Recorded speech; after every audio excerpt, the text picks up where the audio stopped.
আর সবাইকে welcome Arijit official ব্লগে। আজকে আমি সেক্টর 5-এ ওপিএমে চলে এসেছি। আর ওপিএমে এসে চা খাচ্ছি, দেখছি তো চা রয়েছে সামনে। আর যার সাথে খাচ্ছি, যিনি এটার ওনার, মলয় দত্ত।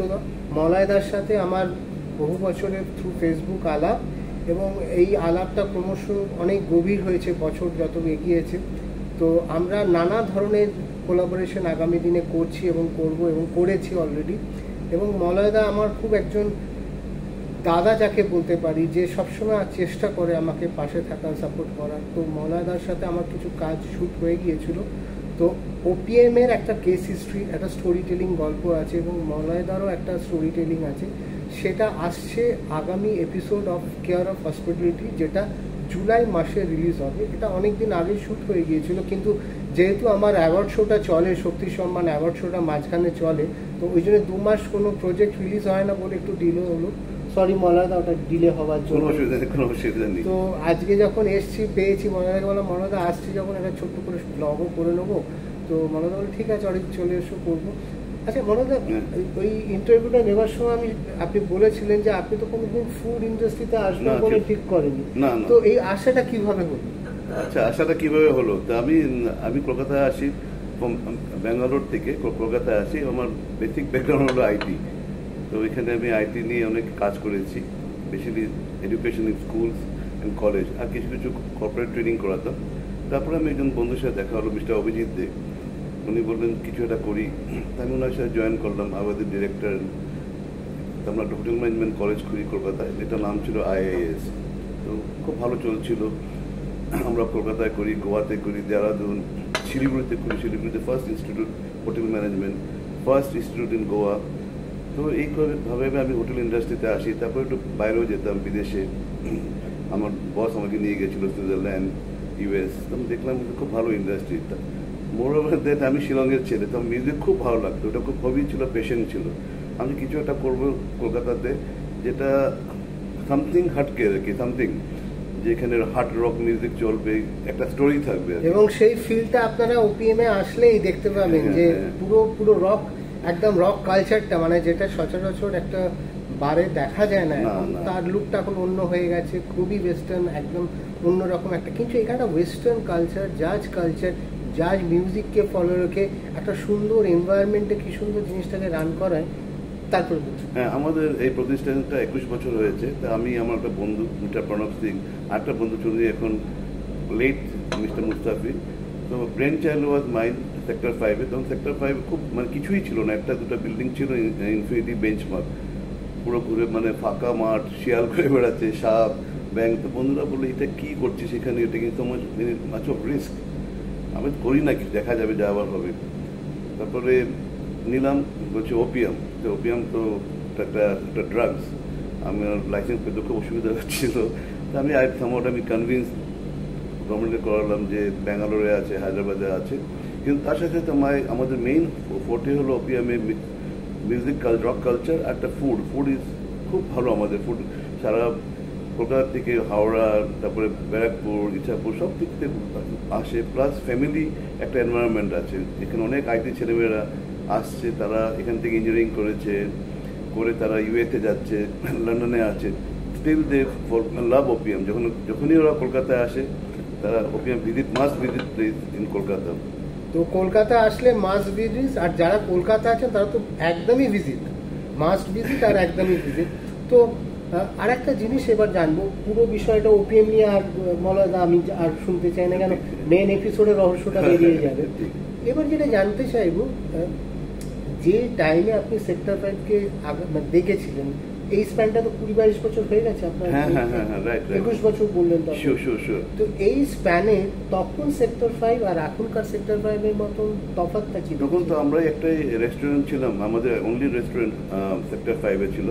তখন লট অফ কোম্পানিজ আসছিল। যখন ফার্স্ট এসছে উইপ্রো এসছিল, তারপর TCS খুলছে।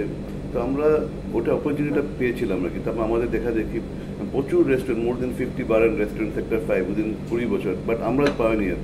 বলছে মলয়দা, তুমি আমাদেরকে শিখিয়েছো হোয়াট ইজ দ্য বিজনেস। সব আমি অনেক ওনারদেরকে মিট করি, ওরা ভাবে স্যার আপনি লিডার কেন? কারণ আমি লিডার না, আমি একটা পাথ দেখিয়েছি আর কি। তো আমি ভেরি হ্যাপি, অনেকে ভালো ভালো কাজ করছে। আমার বন্ধু বান্ধব অনেক ভালো রেস্টুরেন্ট খুলেছে, নাইট ক্লাব খুলেছে। I am very happy about that. Sector 5 is really বাজিং। It's not for me because it's the ecosystem. তা আমি সবসময় চেষ্টা করি আমাদের বাঙালি কমিউনিটি একটু হেল্প করার জন্য আর কি, যে do something unique. And believe me, ওপিএমের নাম ব্যাঙ্গালোরেও আছে, হায়দ্রাবাদেও আছে, সবাই জানে। আমি যখন বাইরে যাই, ও ইয়ার দ্য ওনার ওপিএম, আমার খুব ভালো লাগে আর কি। আমি কী করে জানেন, বলছে গানটা খুব ভালো, এখানে কলকাতা শহরে কিছুই নেই, ইটস অ্যামাউন্ট লাইক আমেরিকার হার্ড রক ক্যাফের মতো। আমি বলছি ওকে, ইউ লাইক দ্যাট মিউজিক? বলছে ওকে। তো এটা মানে সেটাই আমার পেশেন্টটা এখন একটা বিজনেসে দাঁড়িয়ে গেছে আর কি। তাছাড়া আমি অন্য কিছু বিজনেসও করছি।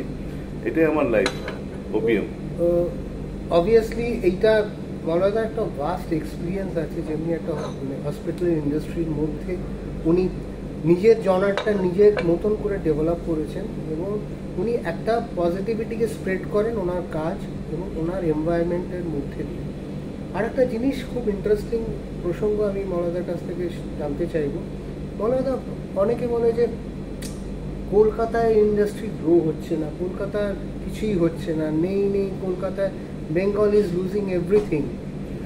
আপনার চোখ দিয়ে, মানে এটা কোনো পলিটিক্যাল বিষয় না, জাস্ট আপনি যেহেতু সেক্টর 5 একটা ওয়াস্ট স্প্যানে রয়েছেন, আছেন, থাকছেন, তো আপনার কি মনে হচ্ছে যে ওয়েস্ট বেঙ্গল কি পশ্চিমবঙ্গ কলকাতাকে এগোচ্ছে? এগোচ্ছে। আমি আজকেই সকালবেলা মেট ভদ্রমিস্টার সঞ্জয় সিং, উনি আডানি গ্রুপের আর্টিফিশিয়াল ইন্টেলিজেন্সের বস কলকাতাতে। উনি বলছিলেন, দাদা আমি পুনের থেকে কলকাতা খুব ভালো লাগছে আমার। যে কেন? খুব সুন্দর, নিট অ্যান্ড ক্লিন। আমি নিউটনে থাকি, খুব পরিষ্কার পরিচ্ছন্ন, এখানকার ছেলেমেয়েরা খুব ইন্টেলিজেন্ট। আপনি ব্যাঙ্গালোরে যান, এত ট্রাফিক মুভ করা যাচ্ছে না। তো বেঙ্গলিতে অপরচুনিটি আছে। এখন ইনফোসিস খুলছে নেক্সট আগামী মাসে, আডানি আসছে data centre huge way in new town. এছাড়া প্রচুর আইটি কোম্পানি আছে, এখানে ট্যালেন্টটা আছে, এখানে এয়ারপোর্টটা কাছে, জল আছে আমাদের কাছে। তারপরে ইন্টারন্যাশনাল হাব আমাদের, ব্যাংকক 2.5 ঘন্টা এখান থেকে, সিঙ্গাপুর 3.5 ঘন্টা, বাংলাদেশ 45 মিনিট, ভুটান, নেপাল, এন্টার আসাম। তো north east is really is going to be happening place. যখন আপনি দেখুন টাটা রিসেন্টলি আসামে ডেটা করছে, দে আর স্পেন্ডিং 24,000 crores। তো 110% I am bullish about it, because এখানে অপরচুনিটি প্রচুর আছে, এখানে প্রচুর থিংস আর হ্যাপেনিং। বিকজ আমি আইটি জগতের সাথেও অ্যাটাচড আছি। ইনফোসিসে বলছি যেখানে স্যার আমরা এখানে অনেক আরও ডেভেলপ করবো। কেন? আমি কেন বলছি, আমাদের 15 মিনিট লাগছে এয়ারপোর্ট নিউ টাউন থেকে। আমরা ভাবতেই পারি না ব্যাঙ্গালোরে 3 থেকে 4 ঘন্টা লাগে ট্রাফিক জ্যামে আটকাচ্ছি। তারপরে এখানে cost of living is very chip. তো সেটা খুব পজিটিভিটি। প্লাস ছেলেমেয়েরা এখানে খুব কালচারাল, লাইক যার সঙ্গে কিছুটা ডেপথ আছে ছেলেমেয়েদের সঙ্গে কথা বলতে। ব্যাঙ্গালোর, হায়দ্রাবাদ আছে, তারা খালি সারাদিন আইটি, বাট তার বিয়ন্ড দে ডোন্ট নো। এখানে একটা ছেলের সঙ্গে কথা বলবে, ও মিউজিক নিয়ে বলবে, ফুড নিয়ে বলবে, পলিটিক্স নিয়ে বলবে। It is very good. I feel Bengal another 4-5 years is going to happen. Really is going to happen. Broom আসবে। এইটাই আশা করে থাকবো, সবার ভালো হোক, বেঙ্গলের ভালো হোক, কলকাতার ভালো হোক।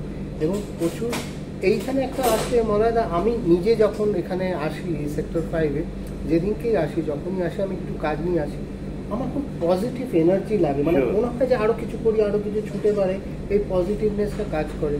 আর হসপিটালিটি ইন্ডাস্ট্রির আগামী ভবিষ্যৎটা বেঙ্গল বা কলকাতায় কি দেখছে? Already FMB industry, I think আমার most likely Kolkata 3rd FMB hub in India, 3rd or 2nd। মানে এখানে লোকেরা প্রচুর স্পেন্ড করে ফুডের উপরে, বাঙালিরা খেতে ভালোবাসে। হ্যাঁ, এখানে মানে স্পেন্ডিং ক্যাপাসিটিটা অতটা নেই, কিন্তু সবাই ভালো করছে আর কি। দেখবেন আমি रियली हैप्पी। मैंने बोले बंगाल में जब आता है तो अच्छा खाना मिलता है, बीट फुचका वाला, बीट आलू काबली वाला, street food is very famous. Plus অনেক প্রতিষ্ঠান আছে, কেসি দাস, বলরাম মল্লিক, এগুলো তো কোথাও পাওয়া যায় না। আপনি বলুন মিষ্টি বলুন, বিরিয়ানি বলুন। আমি রিসেন্ট আমার ব্যারাকপুরে একটি ছেলে যদি পড়েছে ফুচকাওয়ালা, কয়েকটা আউটলেট করছে, আমার এত ভাল লাগলো। আপনি দেখেছেন ভিডিওটা, আমার ব্লগে আছে, আমি ফেসবুকেও শেয়ার করেছি। তো ওর যে প্রচেষ্টা, তো ও আর ওর বোন মিলে এটা করছে, যে আমার এটা ভালো লাগছে দাদা দেখে। যে অনেকে আছে যারা বলছে নেই নেই নেই একটা শ্রেণীর মানুষ, আর একটা শ্রেণীর মানুষ তারা যেখান থেকে হোক যে হোক আর্নিং এর চেষ্টা করছে, কিছু স্টার্ট আপ, একটা বিজনেস সেট আপ, কিছু একটা করার চেষ্টা করছে, খালি জব অপরচুনিটির জন্য বসে নেই। এটা একটা পজিটিভ সাইন মনে হয় না আপনার? শিওর, হ্যাঁ। আমিও চাকরি করতাম, আমি তো টেকেন লট অফ রিস্ক। তখন যখন শুনে আমার ওয়াইফ বলে তুমি কী করতে চলছো চাকরি বাকরি ছেড়ে, আমি না আমি কিছুটা করি আর কি।